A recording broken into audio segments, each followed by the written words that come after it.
Hello and welcome to Movies with My Dad, the podcast where I, film critic Tina Kakadelis, take my dad Stratus to the movies. This week, we saw Furiosa, a Mad Max saga, the latest from director George Miller, and the prequel to 2015's beloved Mad Max Fury Road. Furiosa stars Anya Taylor-Joy and Chris Hemsworth. Join us on the car ride home.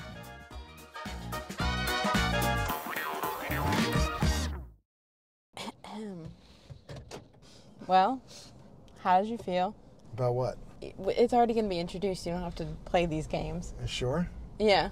We're going to work on an intro at home, Father. Okay. Daughter. When did I become father? You've always been father. Okay, what did you think of Furiosa, a Mad Max saga? So many thoughts. Very confusing. How many positive? I didn't hate it. I knew it, because I hated it. Oh, so you like the other one, but hate this one. Yeah.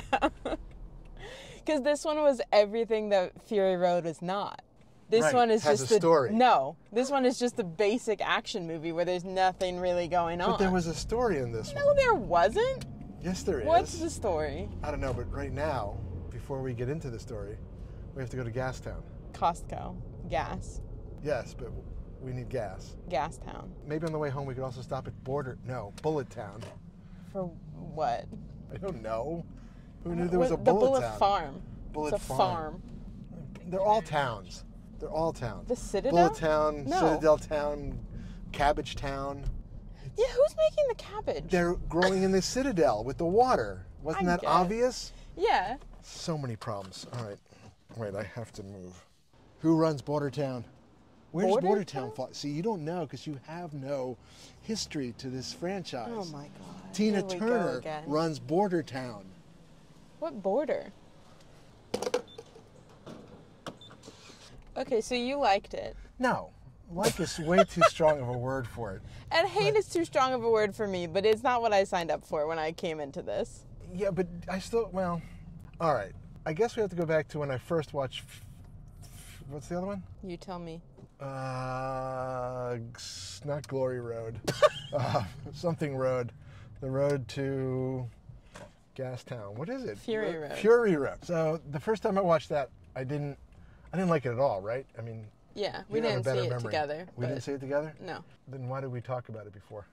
Because I like it a lot. I guess we talked about it afterward. Yeah. And I did not like it. I just thought it was a bunch of driving around. Yes, you, I believe, said they just drove somewhere and then drove back. And you were mad about that. Which is exactly it. So but that's the whole point of the movie. To drive somewhere? No, to have actual change, you have to go back and make the change. You can't just run away from it. That is the whole point of Fury Road. So it's fascinating that you somehow get a whole subplot out of it, which is probably true because you were just looking at the cars. I'm looking at the cars and the sand and this movie. There's no plot in this movie. This movie was a combination of Mad Max, the original, Fast and Furious, and Dune. But you don't like I don't like Dune, and I just rewatched the original Mad Max, which is a totally different movie than I thought it was as a kid. Mm-hmm. So that doesn't matter.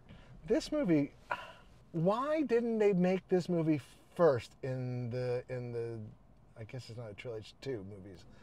Duology? Yeah, I think that's what it's called. Is it really? Duology. Duology. Okay, Duology? that sounds better. Duology, something. So if you made this movie first, Fury Road might make more sense. Fury Road already made perfect sense. Also, let's go back to Fury Road came out in 2015. Nobody's greenlighting an epic movie that probably cost... You think this one costs more than that one? With a female lead. Okay, this whole movie, can we have the little Furiosa instead? Can we do that? The little baby Furiosa? She was awesome. She was very good. She was phenomenal. I liked her a lot. And I know why they brought the Queen's Gambit lady on here. Queen's Gambit lady? You're right, but Is that the name of it? Yeah. The chess movie? Yeah. I think the only reason they hired this woman was for her eyes. Her eyes are phenomenal in this movie. They're working hard. The amount of white space in her eyes in all those configurations of the goggles, of the masks, of the... Didn't she also wear like a helmet of a skull? No, that was her mom. That was her mom, okay. Yeah. But the eyes were just like penetrating. Were they not? Yeah, but she's also just a good actor. I don't know it required acting to do this film. And forget, you got the eyes of her, and then you got Thor's nose. What the hell was with Thor's nose? I couldn't tell you a thing about his nose. On Hemsworth? No. That's all I looked at. Here's a medical question for you. Did nipples grow back once they're ripped off your body? Because I am an engineer, so I know this. Well, I figured maybe you would know. Are you talking about, Hemsworth nipples? His nipples get ripped off, and then at the end, I kept looking at him because they were back. I thought you were talking about the fat man's nipples that he kept playing that he kept with. rubbing? No, I don't want to think about those. That was just disturbing. No. But, I mean, what wasn't disturbing about this movie? But the problem is Hemsworth was too nice and engaging of a character to be the one that you pick over the...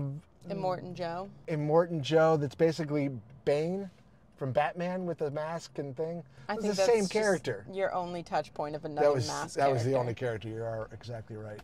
But Hemsworth was actually kind of a nice guy out of all this. I wouldn't say he's a nice guy. Out of everyone there? No. Compared to the nipple-rubbing guy and the Bane wannabe, right? I'd pick Hemsworth. He actually gave her a toy to play with as a kid. I don't think that's gonna be the thing. And he had like a vision of something nice. What? His vision was taking over and being the dictator. But he seemed like he was gonna be a nicer dictator. I don't think that I don't think so. Clearly he wasn't. How? Because then he killed everyone on the bull farm. Well, that was just a requirement. And how do they make bullets? Where are they getting the bullets in the farm? They're not growing them, obviously. That's a and good they're question. In a pit. So are they mining for gunpowder? But gunpowder is like 3 ingredients, right? I certainly don't know how to make gunpowder. And then how do you make the shells? Okay, so here's my bigger problem. Of this world, right? The wasteland. The wasteland. There are 3 major communities, right? Yes. Gastown, Bulletville Farm, and the Citadel. Correct. Then they have to travel between these. Well, and you have the green space, which is where she was from. Well, yes, but we don't actually get to how that got ruined. We don't know that it's... Oh, it is ruined. We do know it's ruined in Fury Road. Yeah. So somehow, I guess... And in not that much time, anyway. Right. She's like mid-20s, I think, Furiosa, in this one. Sure. And then Charlize is probably like mid-30s. Well, we see Charlize in this one. Right, which made absolutely no sense. Right, and then you've got Mad Max sitting over the highland looking. But anyways, so you go back to the 3 villages, the communities, whatever they are. Forget about the green space for a moment, because somehow it dies before she leaves, but I don't understand that. But maybe it just withered and died, because he took all the water. Maybe.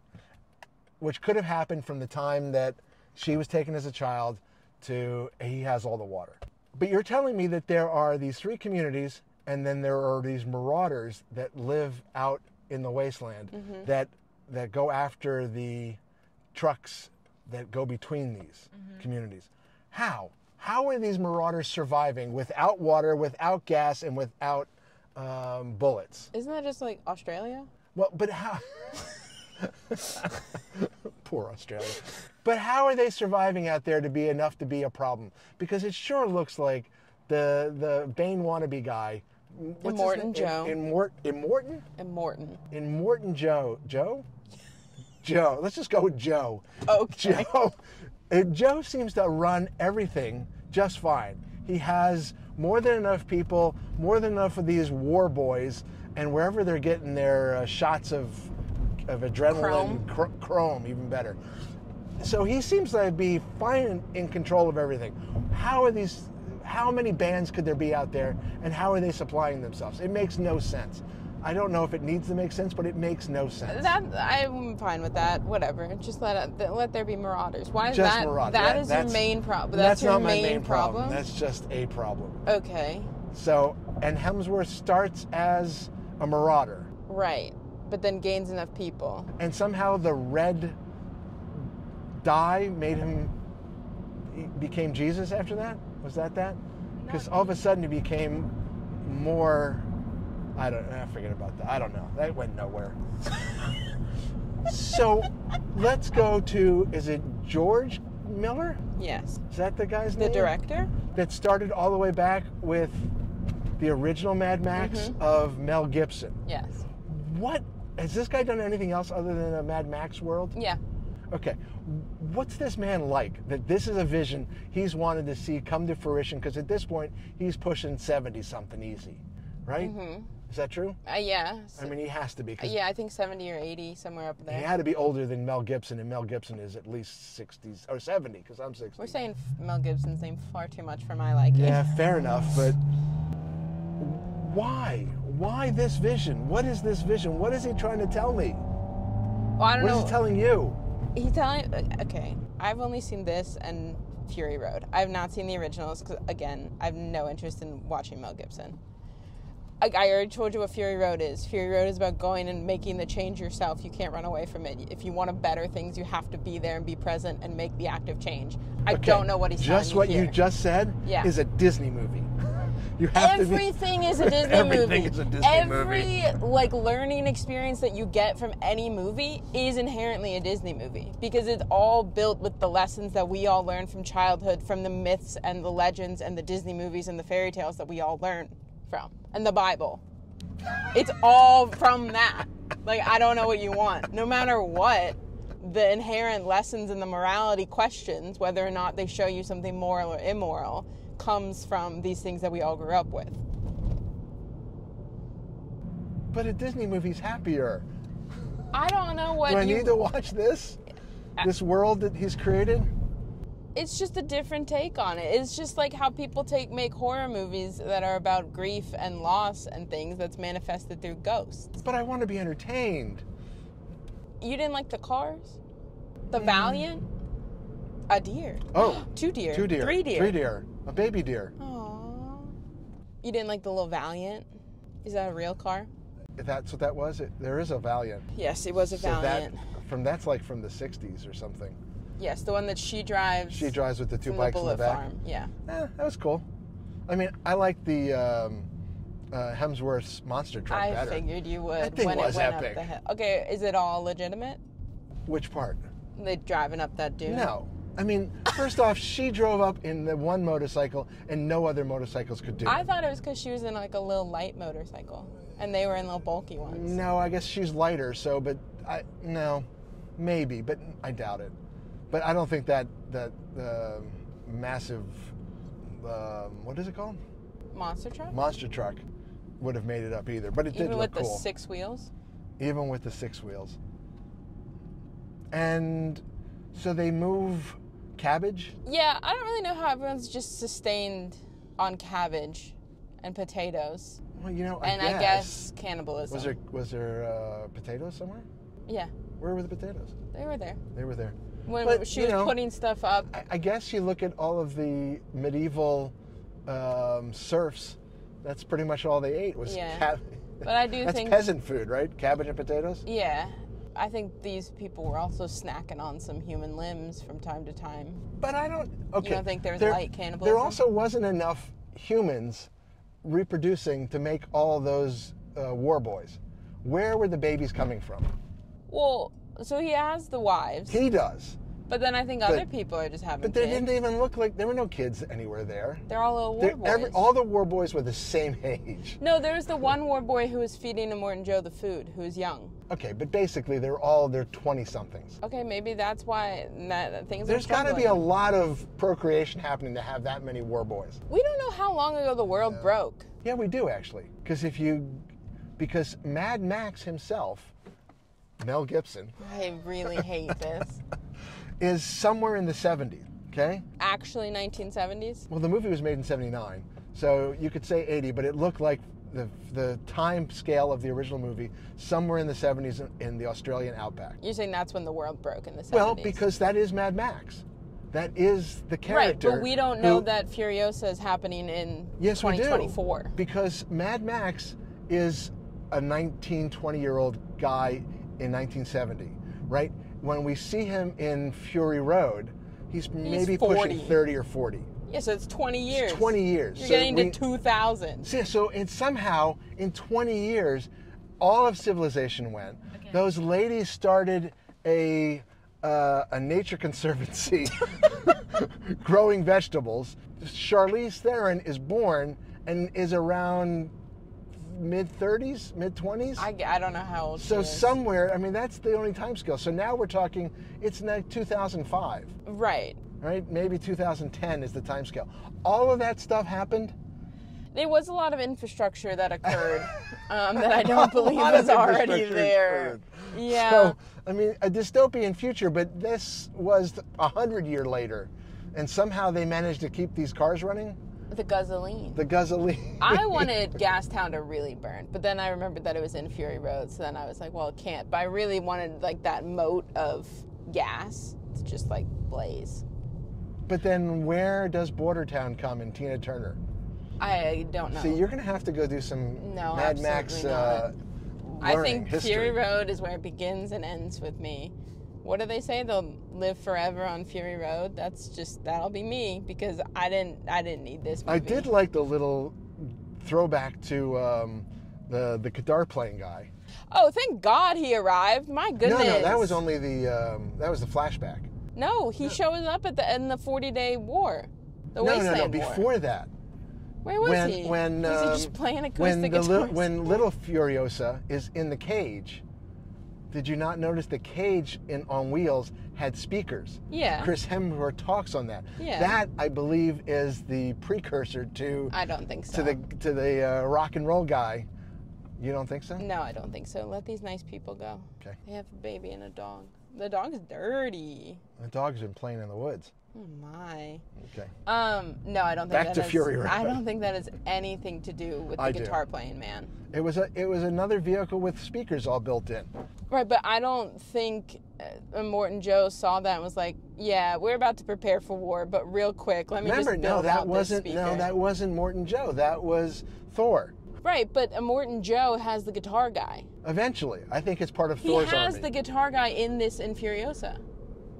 So you think while they were prepping for war, he just builds the guitar? That was the same time, isn't it? Yeah. Because they literally load up the women into the truck, or into the war dragon. War. What is it called? The War Machine. War Machine. It had a better name. God. The War Rig. This is an exhausting movie, though. It was very long. How long was it? Like 2.5, I think. I think it's crazy that you just cut down a highlight clips reel of your better movie in the credits of this movie. Well, that is insane. Except for the fact in Mad Max 2, it starts... When did you watch all of these movies? This morning. Mad Max 2 starts with clips from Mad Max 1. So he's but that's good at... No. That's like a refresher back in the 80s when you couldn't just rewatch movies to prepare for a sequel, you know? This was just psychotic. This was just remember this better movie that I made 9 years ago? Let's look at it again. I actually think this one might have been better. I know. Because I feel like there was emotion and a story and people. No, I felt nothing from any of these people. Nothing. And I think it's because I think the main difference is Fury Road is much more unspoken, not entirely subtext, but not... Wait a minute. What? Doesn't Furiosa in Fury Road kind of connect with Mad Max, right? They become an item, quote unquote. No, but nobody's becoming an item. It was sort of implied that they're just bonding and recognizing each other's value. But moments before that, right? She had bonded with the trucker dude. No, but okay, you're not turning from Anya Taylor-Joy to Charlize Theron overnight. That's yes, you did. I know, but that is crazy. That doesn't make any sense. There's 10 years in between them. Between what? Charlize and Anya. You mean the actors? And what it should be. You can't... I'm going to suspend disbelief there I'm for a while. not suspending because any disbelief. You can't get Charlene to go back and do her own self. That's fine, but don't make it seem like she immediately But it was. tried to smuggle out the wives. Was it not? We don't know. We don't know. The time We don't passed? know how. Like, I got the impression from Fury Road that she had been at the Citadel for a really, really long time. Because, that's she true. has the war rig in Fury Road. She has the kill. She makes a kill device for the war rig. She's not doing all of that overnight. Like, I just don't think that that's feasible. I'm exhausted.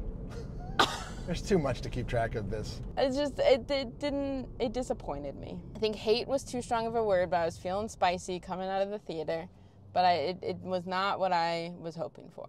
What were you hoping for? I was hoping for Fury Road. Did you just want them to go drive on another road in the Outback They for didn't- 3 hours? Okay, here's the thing. There was no frantic energy from the first one. The editing of the first one is so exciting, and like everyone is always moving. Like the cars are That is always true. going. Again, this one had a story. It stopped. No, there was It no had story. acts. No. No. I'm not saying it was good. I'm just saying talking about when they're all driving for these like exciting fight sequences. In the other one, it never stopped moving. You're Right, but like they do stop moving and they do have moments where like plot development happens. But in this one, they'd like blow somebody off a car and then they'd get off their bike and like turn around and be like, everything good? And then they'd be like, oh no, there's more bikes. There's always more bikes. Just stay on your bike and keep going. It's wild. They just keep doing that. All right, so you're talking about editing. What about the choice of, did they speed up or cut down the number of frames? Some of the motion things. Yeah, they do that in Fury Road, right, too. like it's some kind of 1920s silent film, Buster Keaton, jerky fast. Yeah, they did that in Fury Road too. They did not do it that much here, and that kind of disappointed me. Because like it's like that energy, that like frantic energy of Fury Road is what like part of what makes me really, really love it. And then it wasn't here for this. Okay, what about the comedy? It was weird. Why did Thor have to have a comic Don't hit that attitude? lady. Well, she's crossing the street in the middle of the street. That's I think it's still your fault. It's Fury Road. What do you want from me? Oh my gosh. See, when I saw Fury Road, when I saw it once at Cannes and then I saw it again when I came back, and I was driving the stick shift at the time.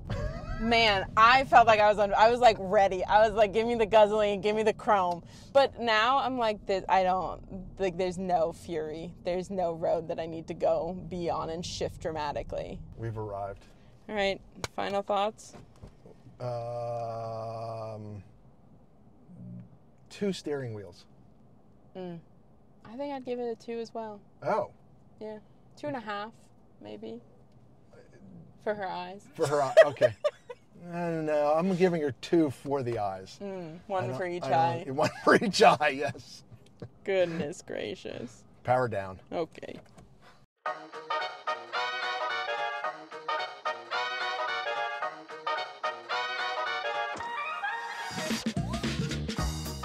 Thank you for listening to this week's edition of Movies with My Dad. Be sure to tune in next week when I take my dad back to the movies.